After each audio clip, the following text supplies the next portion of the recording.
साथियों नमस्कार, जय भीम, सत श्री अकाल, आदाब। मैं उमेश करुणा और आप देख रहे हैं बहुजन हलचल।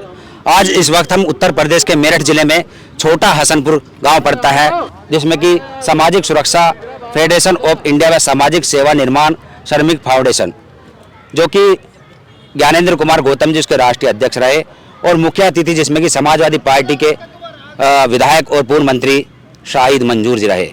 और हमारे साथ हैं जो कि डॉक्टर हरविंदर सर्जन, जो कि आज युवाओं की दिलों की धड़कन है, और वह भी इस कार्यक्रम में अतिथि रहे और समाजवादी पार्टी के वह नेता है। जी डॉक्टर साहब, जैसे कि आज के समय में जी जय भीम जय भीम जय भीम उदाय नमो उदाय, जो आज के समय में हम देख रहे हैं कि ये प्रोग्राम भी हो रहे हैं, लेकिन समाज में कोई जागरूकता, कोई सुधार नजर नहीं आ रहा, क्योंकि जो नेता है, नेता अपने मतलब के लिए ऐसी चीज़ें कराते दिखते हैं हमें। देखिए, ऐसा है, जागृति तो सामाजिक संगठन के लोग जागृति पैदा कर रहे हैं, चेतना पैदा कर रहे हैं जी, लेकिन जो दलित एट्रोसिटी पे बात करने वाले जो नेता हैं, जो समाज के नेता हैं, तो वो सुरक्षित हैं और समाज असुरक्षित है जी।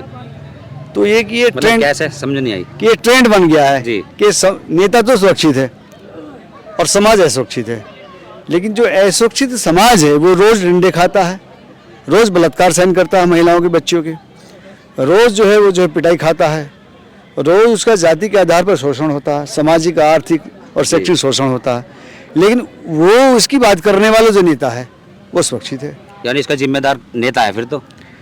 नहीं, मैं ये नहीं कहना चाहता नेता, लेकिन आजकल का ट्रेंड ऐसा है, ऐसे बहुत से भी नेता हैं जो सुरक्षा नहीं लेते लेकिन समाज की बात करते हैं जी। तो आप ये भी नहीं कह सकते सभी नेता ऐसे हैं, लेकिन कुछ नेताओं की ट्रेंडिंग ऐसी हो गई है कि उन्हें सुरक्षा तो चाहिए बीजेपी से जी, सुरक्षा बीजेपी से चाहिए, और रात के अंधेरे में पर्दे के पीछे डील भी बीजेपी से होनी उनकी, लेकिन समाज में आकर के सामाजिक जो एट्रोसिटी है, दलित एट्रोसिटी, उस पर बात करनी है उसको।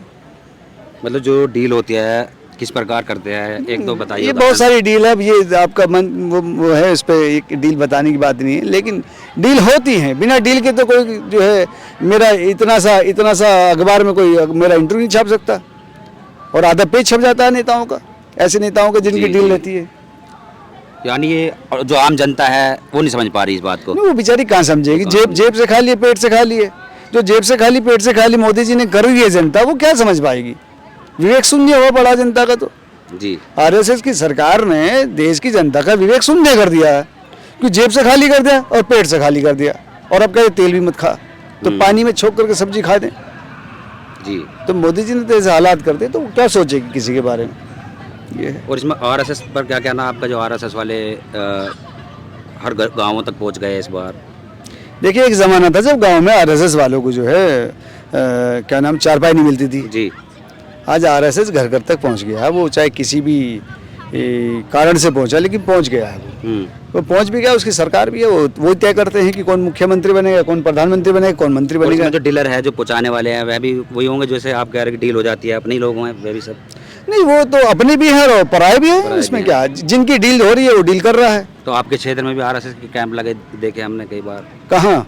जैसे मलियाना हुआ, मलियाना में उखाड़ दिया। अरे लग नहीं सकता शाखा में, शाखा लगा के देख ले कोई।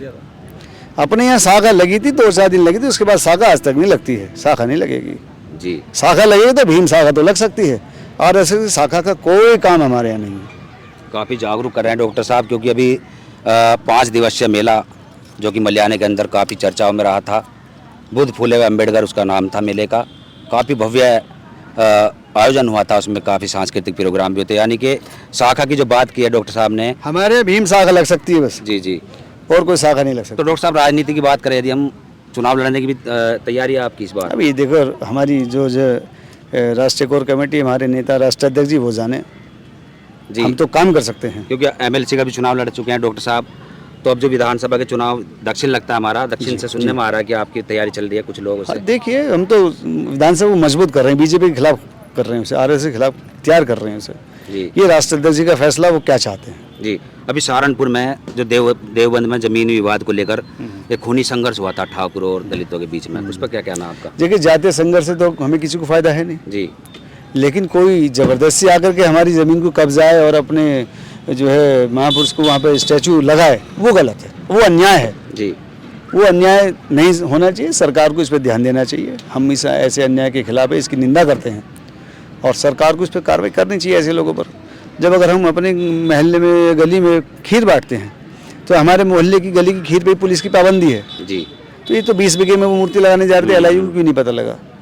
तो ये सरकार संरक्षित, इसे हम सरकारी नरसंहार मानते हैं कि सरकार के संरक्षण में सरकार के गुंडे ऐसा काम करते हैं। कई जैसे सहारनपुर में जो 2017 में दंगे बढ़ गए थे, उससे एक संगठन भी उभर कर रहा था, ये तो नहीं है कोई दोबारा की इस तरीके से ही कोई साजिश चली जा रही है? नहीं, उनके लिए एक घोड़ा मिल गया, उसे 20 साल तक इस्तेमाल करें, फिर 20 साल के बाद कोई नया घोड़ा तलाश करेंगे वो। क्योंकि उसमें देखा गया था कि हाउस अरेस्टिंग के नाम पर वहाँ पर पुलिस प्रशासन मतलब बहुत अलर्ट था, काफ़ी गाड़ियाँ, बड़े बड़े अधिकारी। वो एक टेरर होता है। और फिर उन्होंने पूरा गांव घेर करके दलितों की महिलाओं को, बच्चों को पीटा है जी। जो बीजेपी की सरकार, योगी की सरकार ने पीटा है, दलितों के बच्चों को, महिलाओं को पीटा है, उनकी जांघें पीटी हैं, अच्छे से पीटा है। तो छावनी इसलिए बनाए थे ताकि कोई लोग अंदर जा ना पाए, जी। उनकी पीड़ा ना सुन सके, उनकी बात ना कह सके, उनकी बातों को ऊपर तक पहुँचा ना सके, इसलिए वो ऐसा काम करते हैं जी। और अगर हम बहुजन समाज पार्टी को लेकर कुछ बात करें आपसे, जैसे कि आप पहले उसमें महानगर अध्यक्ष भी रह चुके बहुजन समाज पार्टी से, तो उसमें मतलब कोई ऐसा दिखाई नहीं दे रहा आप गर्मा गर्मी सी बहुजन समाज पार्टी? देखिए, मैं समाजवादी पार्टी में हूँ, समाजवादी पार्टी की राजनीति करता हूँ, मैं उस पर तो चर्चा कर सकता हूँ, लेकिन मैं उस पार्टी में जिसमें नहीं उसकी क्या चर्चा करूँ मैं? अब मैं बीजेपी की से चर्चा करता हूँ, सरकार में हूँ, वो अत्याचार करती है, मैं उसकी चर्चा कर सकता हूँ आपसे, लेकिन जिस पार्टी में मैं हूँ अपनी पार्टी की अच्छाई की बात कर सकता हूँ, किसी दूसरे अपने नेता की बात कर सकता हूँ जी। देखिए, डॉक्टर साहब ने बहुत ही स्पष्ट कहा कि जिस पार्टी में है यह उसी की बात करेंगे, बाकी अन्य कोई भी दल है बीजेपी को छोड़कर, क्योंकि बीजेपी सत्ता में है, जिसकी सरकार होती है उससे सवाल खड़े किए जाते हैं। और इस पूरी चर्चा पर आपका क्या कहना है? कमेंट्स में अपनी राय दे। देखते रहे बहुजन हलचल। धन्यवाद।